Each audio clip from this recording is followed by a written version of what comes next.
Millet idli பொடி எப்படி செய்கிறதுன்னு காட்டுறேன். இதுக்கு இன்னைக்கு நான் தெனை எடுத்திருக்கேன். ஒரு 75 கிராம் எடுத்திருக்கேன். இது முதல்ல ஒரு 6லேருந்து 8 மணி நேரம் ஊற வச்சிடலாம். நான் இதில் ஊற வச்சுருக்கேன். இது 6லேருந்து 8 மணி நேரம் நல்லா ஊறிடுச்சு. இப்போ இது திருப்பி ஒரு 6லேருந்து 7 தடவை நல்லா வாஷ் பண்ணிவிட்டு வடிகட்டி வச்சிடலாம். நல்லா வாஷ் பண்ணதுக்கப்புறம் இப்படி வடிகட்டி வச்சிடுங்க. கொஞ்சம் நல்லா தண்ணி வடிஞ்சதுக்கப்புறம் ஒரு வெள்ளை துணியில் காய வச்சிடலாம். இப்போ தண்ணி நல்லா வடிஞ்சிடுச்சு. நான் அதை ஒரு வெள்ளை துணியில் இப்போ காய வைக்கிறேன். சும்மா ஃபேன் காற்றுலே காஞ்சிடும். கொஞ்ச நேரம் தான் ஆகும் இது காயறதுக்கு. இது காஞ்சதுக்கப்புறம் நம்ம வறுத்து இட்லி பொடி ரெடி பண்ணிடலாம். இப்போ மில்லட் இட்லி பொடி செய்கிறதுக்கு இந்த தினையை காய வச்சு எடுத்து வச்சுருக்கேன். அதோடு சேர்த்து கொஞ்சம் கருப்பு உளுந்து, எவ்வளோ தினை எடுத்துருக்கோமோ அதில் டபுள் குவான்டிட்டி உளுந்து எடுத்துக்கோங்க. அதே அளவு தான் கடலைப்பருப்பு. அப்புறம் காஞ்ச மிளகா ஒரு 10 கிராம் எடுத்திருக்கேன். மிளகு சீரகம்லாம் 5 கிராமு, எள்ளு ஒரு 5 கிராமு, கருவேப்பிலை கொஞ்சம். இது எல்லாத்தையும் தனித்தனியாக நம்ம வறுத்து இப்போ எடுத்துக்கிற போகிறோம். இப்போ சட்டி காஞ்சிருச்சு. நான் இப்போ தினையை முதல்ல போட்டுடுறேன். வாசனை வர்ற வரைக்கும் வறுத்தா போதும். இப்போ பாருங்கள், தினை கொஞ்சம் வறுபட்டுருச்சு. ரொம்ப வறுக்க வேண்டாம், லைட்டாக சூடு வந்தாலே போதும். நல்ல மணம் வந்துருச்சு. இப்போ எடுத்துடலாம். எடுத்து ஒரு இதில் தட்டி வச்சுக்கோங்க. அடுத்தது கருப்பு உளுந்து போடுறேன்.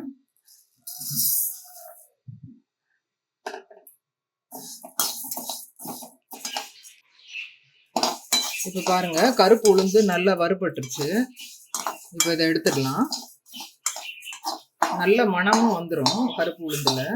உடச்ச உளுந்து போட்டிங்கன்னா அது வறுபட்டது ஈஸியாக உங்களுக்கு தெரிஞ்சிடும். இப்போ அடுத்தது நம்ம கடலைப்பருப்பு போட்டுக்கலாம்.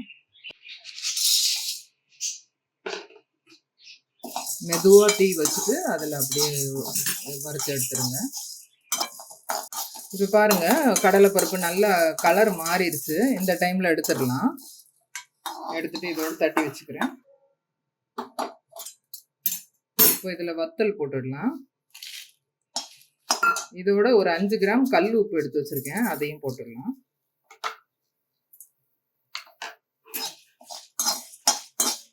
லேசாக இது பண்ணால் போதும்.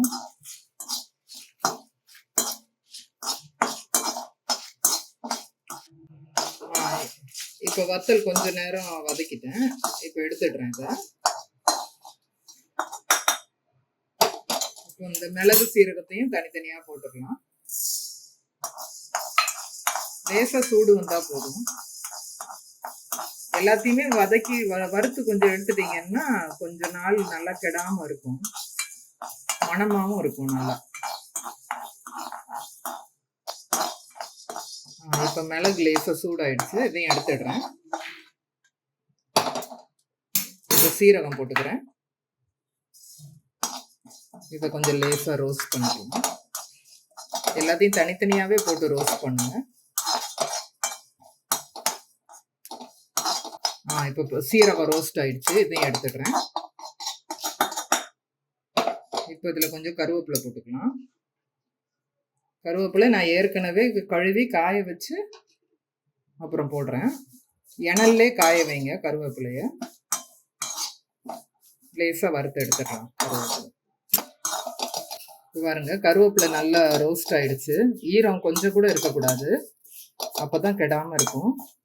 இப்போ நல்லா ரோஸ்ட் ஆயிடுச்சு பாருங்க. இப்போ இதையும் எடுத்துடலாம். எடுத்து எல்லாத்தையும் மொத்தமாக ஒரு இதில் தட்டி வச்சுருக்கேன். இப்போ எள்ளு போட்டுடுறேன்.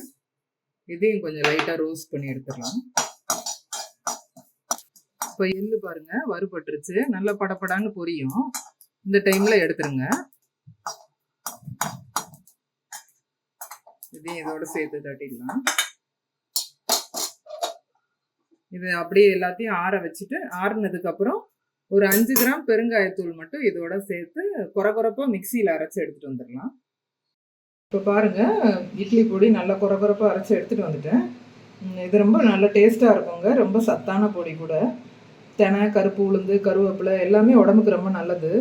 சின்ன பசங்க கூட நல்லா விரும்பி சாப்பிடுவாங்க. இது ட்ரை பண்ணி பார்த்துட்டு எப்படி இருக்குதுன்னு சொல்லுங்கள். இதை வாங்குகிற லிங்க்கையும் நான் கீழே கொடுத்துருக்கேன். வேணுங்கிறவங்க ஆர்டர் பண்ணி வாங்கிக்கலாம்.